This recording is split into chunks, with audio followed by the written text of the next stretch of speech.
بسم اللہ الرحمن الرحیم۔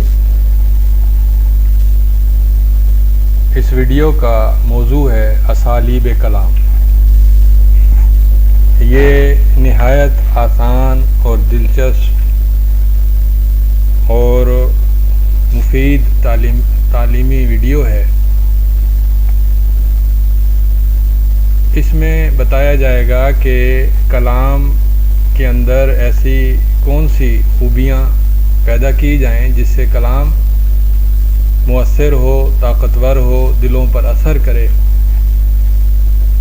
تو دعوت کے تناظر میں کلام یعنی بات چیت اور گفتگو اور تقریر کے اسالیب ذکر ہوں گے، اور نہایت چھوٹے چھوٹے لیکن قیمتی اور مفید اسالیب ذکر ہوں گے۔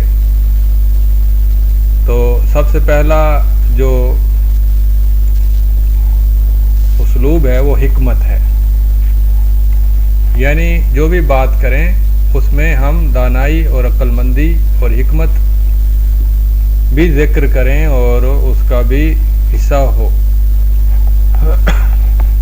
جیسے اللہ تعالیٰ نے فرمایا وَلَكُمْ فِي الْقِصَاصِ حَيَاتٌ، قصاص کا حکم بھی دیا اور ساتھ اس کی حکمت بھی بیان کی کہ قصاص میں زندگی ہے۔ اسی طرح سے اللہ نے حکمت بھرے الفاظ مختلف جگہوں پر بیان کیے۔ تحویل قبلہ کے موقع پر فرمایا وَلِكُلٍّ وِجْهَةٌ هُوَ مُوَلِّيهَا، ہر قوم کا ایک نہ ایک وجہہ یعنی سمت ہوتی ہے جس کی طرف وہ منہ کرتے ہیں۔ تو مسلمانوں کی بھی ایک سمت ہے، اور تاریخ سے مثال دی کم من فئۃ قلیلۃ غلبت فئۃ کثیرۃ باذن اللہ، کہ افراد کی حیثیت اور تعداد کی کوئی اہمیت نہیں ہوتی،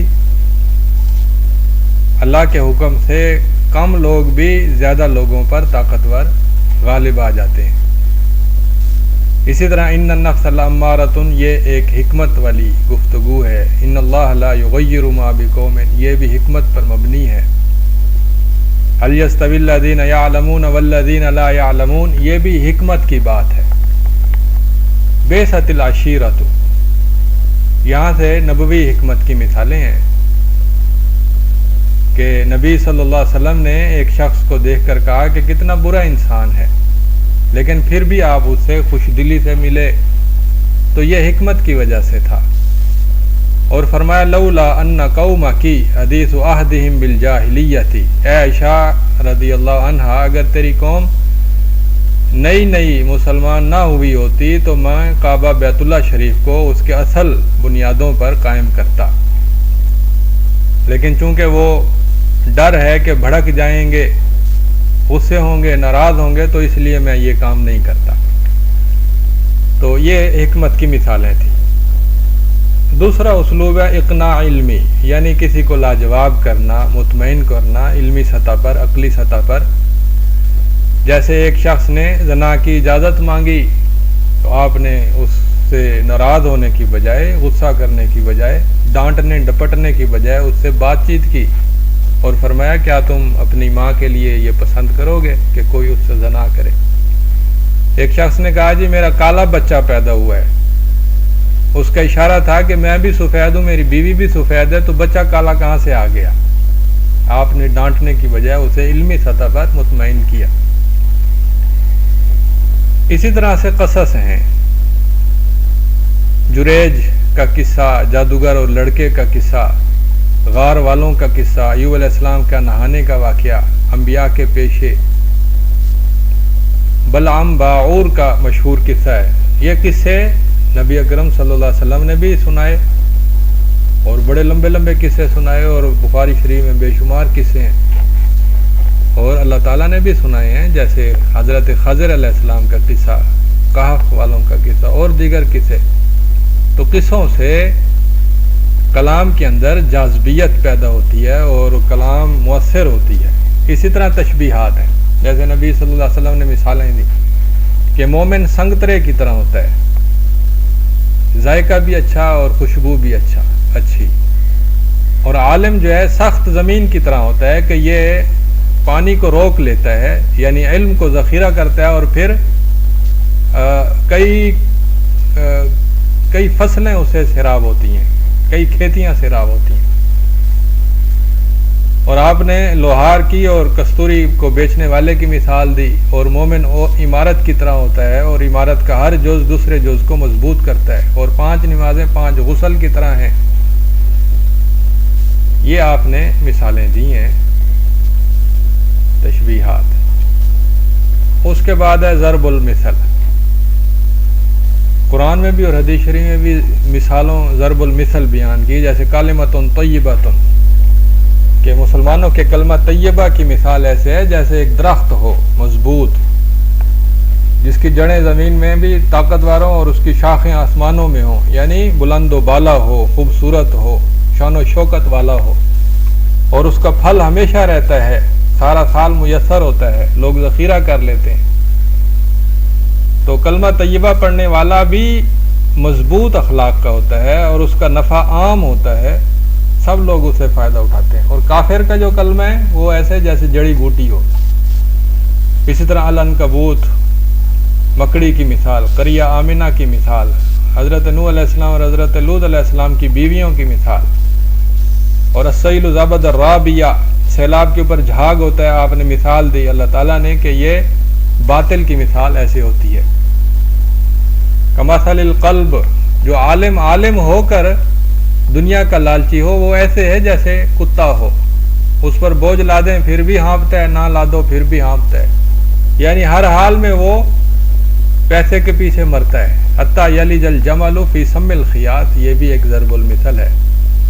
ان الخیر لا یاتی الا بخیر، یہ ایک حدیث شریف کا حصہ ہے کہ جس میں بڑی تفصیل سے بات ہوئی کہ ایک صحابی نے پوچھا اللہ کے رسول کیا خیر کے بعد بھی شر ہوتی ہے؟ آپ نے فرمایا کہ نہیں، خیر کے بعد شر نہیں ہوتی، لیکن کبھی ایسے ہوتا ہے کہ جب بارش ہوتی ہے اور کھیتی اور سبزہ عام ہو جاتا ہے تو جانور اس کو اتنا کھاتا ہے کہ مرنے کے قریب ہو جاتا ہے۔ یہ ایک ضرب المثل تھی بڑی عمدہ۔ نقشوں کے ذریعے آپ کلام کو سمجھاتے، جیسے آپ نے ایک بڑی لکیر کھینچی اور کہا کہ یہ صراط مستقیم ہے، پھر اس کے کنارے پر چھوٹی لکیریں کھینچی اور کہا یہ گمراہیاں، یہ پگ ڈنڈیاں ہیں، اور انسان پر موت کے حملے ہوتے ہیں، اور اس کو آپ نے نقشے کے ذریعے سمجھایا۔ بڑا آدمی چھوٹے آدمی سے سوال کرے، یہ بھی ایک اسلوب ہے، جیسے آپ نے معاذ سے پوچھا ما حق اللہ علی العباد الا انبئکم، میں تمہیں خبر نہ دوں جنتیوں کی، پھر فرمایا جہنمیوں کی، اخبرونی بشجرۃ مثل المؤمن من اصبح اليوم منکم صائما، تم میں سے آج کس نے روزہ رکھا ہے؟ سب سے زیادہ عظیم صورت کون سی ہے؟ اتدرون ما الغیبہ، کیا تم جانتے ہو غیبت کیا ہوتی ہے؟ اتدرون ما المفلس، کیا تم جانتے ہو مفلس کون ہوتا ہے؟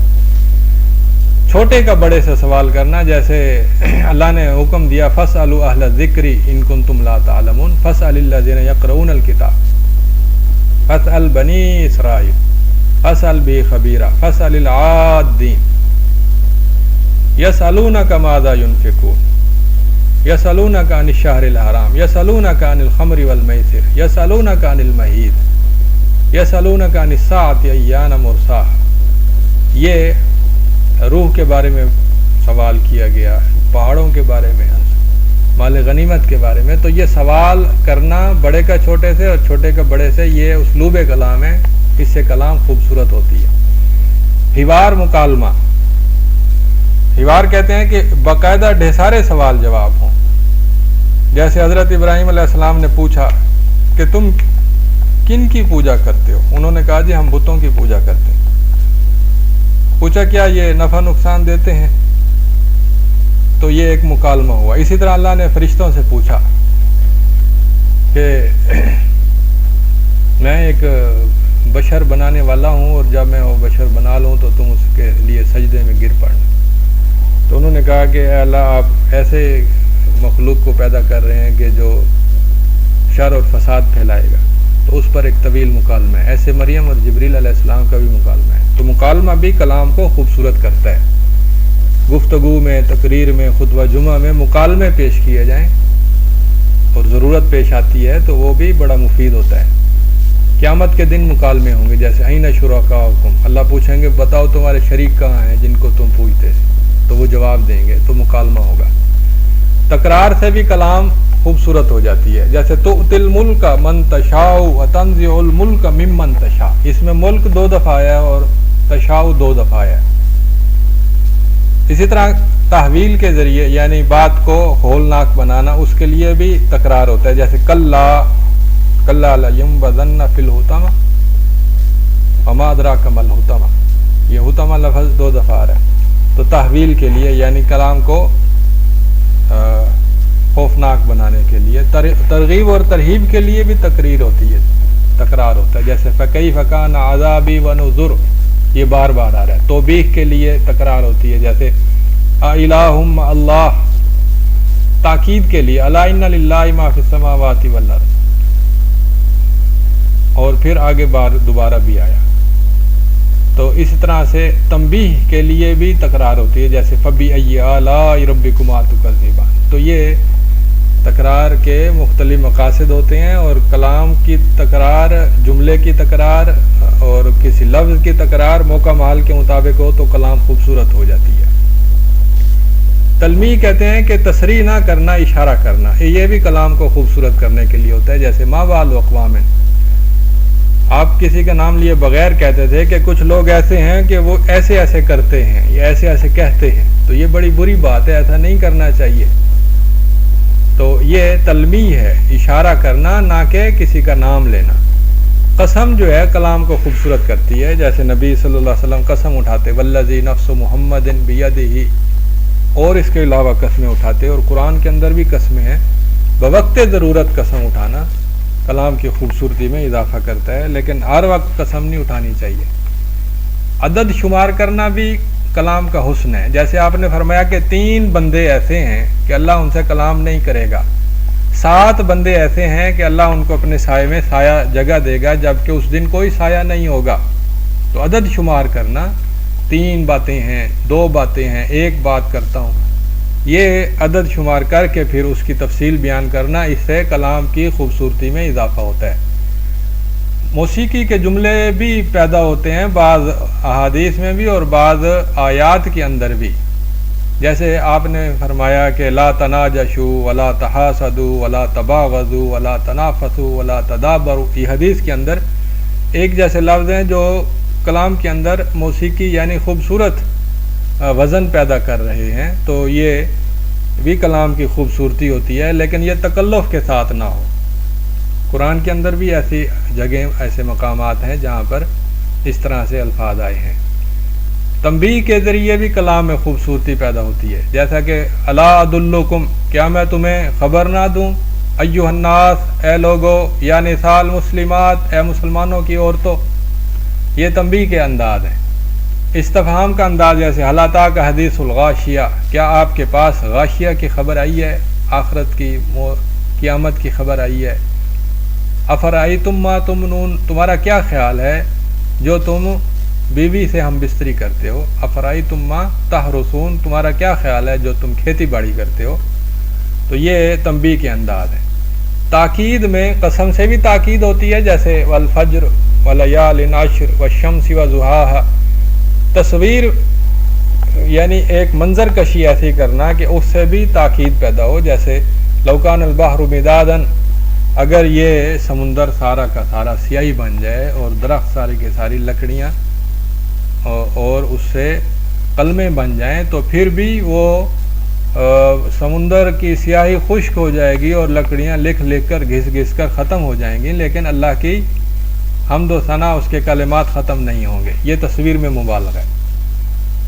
حتی یلج الجمل فی سم الخیاط، کہ یہ کام نہیں ہو سکتا جب تک کہ درخت سوئی کے ناکے کے اندر سے نہ گزر جائے، یہ قرآن کی آیت ہے، اس میں بھی مبالغہ ہے۔ مبالغہ بعض اوقات مستحسن ہوتا ہے، بعض اوقات ناروا ہوتا ہے، تو یہ مستحسن مبالغے کی مثالیں ہیں، پسندیدہ مبالغہ۔ لو ان لہ ما فی الارض جمیعا ومثلہ، یہ تاکید کی مثالیں ہیں۔ اسی طرح استفتاء کرنا، سامعین کو کسی بات کے لیے اچھے طریقے سے تیار کرنا، جیسے حجت الوداع کے موقع پر آپ نے فرمایا کہ لوگوں مجھے یہ بتاؤ کہ آج کون سا دن ہے؟ لوگوں نے کہا اللہ و رسول عالم۔ آپ نے فرمایا کیا یہ 10 ذی الحجہ نہیں؟ صحابہ نے کہا جی ہاں۔ پھر پوچھا یہ آج یہ جگہ کون سی ہے؟ لوگوں نے کہا اللہ و رسول عالم۔ تو یہ آپ کا انداز تھا کہ آپ نے سامعین کو پہلے ایک طویل مکالمے کے ذریعے تیار کیا اور پھر بعد میں خلاصہ بتایا کہ مسلمان کی جان مال عزت ایسے ہی محفوظ ہے جیسا کہ یہ حرمت والا مہینہ اور یہ حرمت والا دن اور یہ حرمت والا مقام مہینہ یہ محترم ہے۔ تو یہ استفتاء ہے سامعین کو کسی اہم اور اعلیٰ اور نقطے والی کلام کے لیے تیار کرنا، پھر انہیں بتدریج وہ نقطہ بتانا۔ ترغیب اور ترہیب اس کے ذریعے بھی کلام میں حسن پیدا ہوتا ہے، جیسے نماز عشاء کا ثواب بتایا گیا کہ جو اس میں حاضر ہوتا ہے تو وہ آدھی رات تک کے قیام کا ثواب حاصل کرتا ہے۔ جمعے میں حاضری کا ثواب بتایا گیا، جنازے کا ثواب 1 قیرات ہے۔ اسی طرح نیکیوں والی زندگی حیات طیبہ ہے۔ بخل سے زیرہ کی طرح انسان کی طبیعت سکڑ جاتی ہے اور اس کے اندر برے اوصاف پیدا ہوتے ہیں، جیسے زیرہ سکڑتی ہے، مال سے برکت اٹھ جاتی ہے۔ یہ ترغیب اور ترہیب کے انداز ہیں، یہ کلام میں حسن پیدا کرتے ہیں۔ تحبب، کلام کے اندر لوگوں سے پیار بھری کلام کرنا، گفتگو کرنا، ہنسی مزاح کرنا، گپ شپ لگانا، یہ بھی کلام کے اندر حسن پیدا کرتا ہے، جیسے نبی صلی اللہ علیہ وسلم بھی ایسے کرتے تھے اور قرآن کے اندر بھی، جیسے اللہ نے فرمایا اف اللہ عنک لما اذنت لہم، اللہ نے آپ کو معاف کر دیا، لیکن آپ یہ بتائیں کہ آپ نے تبوک سے پیچھے رہنے والوں کو اجازت کیوں دی؟ یعنی پہلے اللہ نے معافی کا اعلان کیا تاکہ بندہ گھبرا نہ جائے، پہلے محبت سے معافی کا اعلان کیا۔ عبس و تولی، اس میں پیار بھری ناراضگی ہے، لیکن آگے جا کر پھر اللہ نے بات کے اندر التفات پیدا کیا اور محبت بھری باتیں شروع کر دی۔ یا عبادی، اے میرے پیارے بندو، یہ بھی پیار بھری کلام ہے۔ الذین اسرفوا علی انفسہم، یا بنیا، اے میرے پیارے بیٹے، لا تشرک باللہ، یا ابتی، اے میرے پیارے ابا جان، یا قومی، اے میری قوم کے لوگوں۔ تو یہ خطاب کے اندر پیار بھرا انداز ہے، بچوں سے مزاح کرنا جیسے نبی صلی اللہ علیہ وسلم کرتے تھے، یا ابا عمیر ما فعل النغیر، بوڑھی عورت سے مزاح کرنا۔ فجر کے بعد خوابوں کی تعبیر کی مجلس ہوتی تھی، اشعار سنتے سناتے تھے، مجلس میں ایام جاہلیت کی باتیں ہوتی ہیں، آپ مسکراتے تھے، حسان بن ثابت کے اشعار سنتے تھے، پہلی نما سوال پوچھتے تھے کہ کوئی ایسا شخص ہے جو مجھے بتا سکے کہ ایک درخت ایسا ہے جس کے پتے نہیں گرتے؟ صحابہ کرام سوچ کے پریشان، کوئی نہ بتا سکا۔ آپ نے فرمایا سامنے کی بات ہے، کھجور کا درخت، اس کا پتا کبھی نہیں گرتا۔ احتساب، لوگوں کا محاسبہ کرنا، یہ بھی کلام کے حسن میں ہے کہ کلام ہمیشہ پیاری نہیں ہوتی، اس میں تھوڑی سی نرمی اور سختی دونوں چیزیں ہوتی ہیں۔ جیسے نماز سے پیچھے رہنے والوں پر آپ نے احتساب کیا، روزہ نہ رکھنے والوں پر آپ نے ناراضگی اظہار کیا، عیادت کرنے کا ثواب بتایا، جنازے کا ثواب بتایا، غزوہ تبوک سے پیچھے رہنے والوں کا احتساب کیا، فجر کی نماز سے پیچھے رہنے والوں کا احتساب کیا۔ تو کلام میں سختی جو ہے یہ تربیت کے لیے مفید ہے، اگرچہ کلام بظاہر سخت ہوگی لیکن اس کے نتیجہ بڑا پیارا اور خوبصورت ہوگا کہ لوگ سدھریں گے۔ بوقت ضرورت سخت کلامی، جیسے زکوٰۃ کا عامل نے کہا یہ میرا تحفہ ہے، یہ مجھے ملا ہے۔ آپ نے فرمایا تو اپنی امی کے گھر بیٹھا رہتا، پھر دیکھتا کہ تجھے تحفہ ملتا ہے یا نہیں ملتا۔ یہ سخت کلام تھی، لیکن یہ تربیت کے لیے اور اصلاح کے لیے تھی، تو یہ جائز ہے، مفید ہے۔ حضرت اسامہ رضی اللہ عنہ سفارش کے لیے آئے فاطمہ مخزومیہ کے لیے، تو آپ نے ناراض ہوئے اور بڑی سخت بات کی، فاطمہ کے گھر سے آ گئے واپس، کیونکہ اس کے گھر پردے لٹکے ہوئے تھے۔ فضل بن عباس رضی اللہ عنہ کا چہرہ پھیر دیا جب وہ ایک خوبصورت لڑکی کو دیکھ رہے تھے۔ تو یہ تربیت، یہ امور ہیں، ان سے پتہ چلتا ہے کہ بوقت ضرورت کلام میں سخت بات بھی جائز ہے، تنافس بھی جائز ہے، یعنی لوگوں کو مقابلے پر ابھارنا۔ جیسے آپ نے فرمایا کہ کل میں اپنا جھنڈا ایسے شخص کو دوں گا کہ جو اللہ اور اس کے رسول سے محبت کرتا ہے اور اللہ اور اس کے رسول اس سے محبت کرتے ہیں۔